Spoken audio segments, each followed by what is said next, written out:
Ang kwento ng tatlong biik. Noong unang panahon, may isang inahing baboy na naninirahan kasama ang kanyang tatlong anak, ngunit hindi niya na ito kayang itaguyod pa. Isang araw, kinausap sila ng inahing baboy at napagpasyahan nila na manirahan ng kanya-kanya.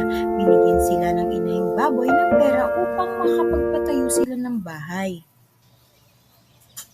Kinabukasan, sabay-sabay umalis ang tatlong biik sa bahay ng inahing baboy.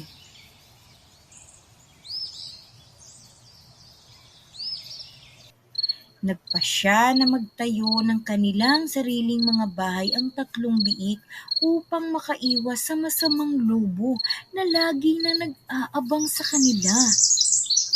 Sinimulan na nila ang paggawa ng kanya-kanya nilang mga bahay. Ang unang biik ay tamad at siguradong gustong-gusto na niyang matapos ang kanyang bahay agad. Kaya't gumamit siya ng dayami para sa kanyang bahay. Matapos niya itong itayo, agad siyang pumasok at nagpakasaya. Ang ikalawang biik ay mas masipag ng kaunti kaysa sa una, pero gusto rin niyang matapos agad. Kaya't nagdesisyon siyang gumamit ng kahoy sa pagtatayo ng kanyang bahay. Kaya naman, nang matapos ito, pumasok na din ito at nag-relax. Ang ikatlong biik ay masipag at matalino. Alam niyang kailangan matibay ang kanyang bahay para hindi basta-basta magiba ng lobo. Kaya't gumamit siya ng mga bato at simento sa pagtatayo ng kanyang bahay. Naghukay siya para sa matibay na pundasyon ng kanyang bahay. Matagal bago siya natapos, pero sigurado siyang matibay ang kanyang tahanan. Utay-utay, natapos niya din ang kanyang bahay. Isang araw, dumating ang masamang lobo. Nakita niya ang bahay ng unang biik na gawa sa dayami. Lumapit siya at sinabing, "Biik! Biik! Papasukin mo ako! Kung hindi, ihipan ko ang bahay mo!" Tumanggi ang unang biik na pagbuksan ang lobo. Ubod ng lakas at ubod ng lakas na hinipan ng lobo ang bahay na yari sa dayami.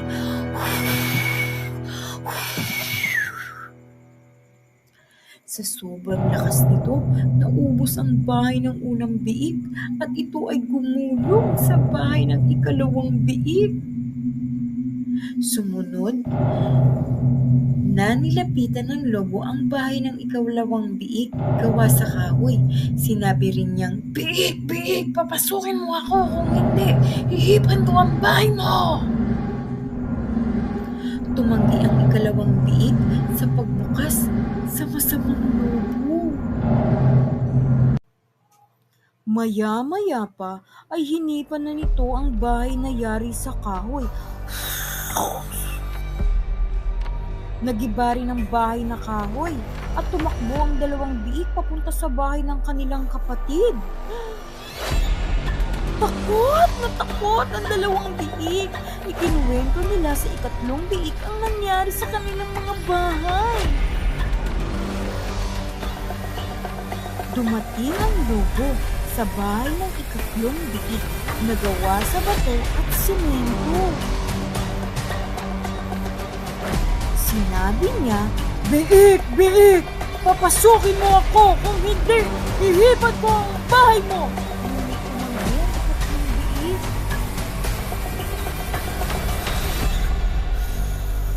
Maya-maya pa, ubod lakas na hinipan din ng lobo ang bahay na yari sa bato. Pero kahit anong ihip at pagsikip ng lobo, hindi nagiba ang bahay. Naubusan na siya ng hangin. Hindi pa din siya tumigil. Umakyat siya sa taas ng bahay at nagpa siyang dumaan sa tsimeneya. Sinindihan ng tatlong biik ang mga kahoy sa tapat nito.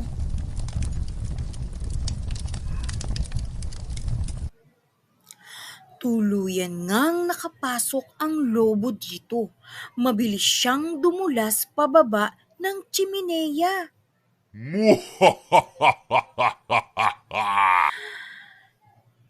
Nahulog ang lobo sa apoy at tuluyan na itong nasunog.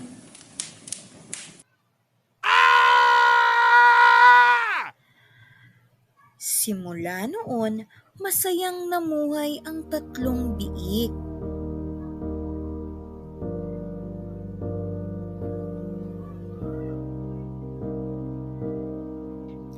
Ang sipag, tiyaga at tamang paghahanda ay mahalaga dahil ang katamaran at pagmamadali ay nagdudulot ng problema. Ipinapakita rin sa kwento na ang paggawa ng matibay at maayos na desisyon ay nakakatulong upang makaiwas sa panganib.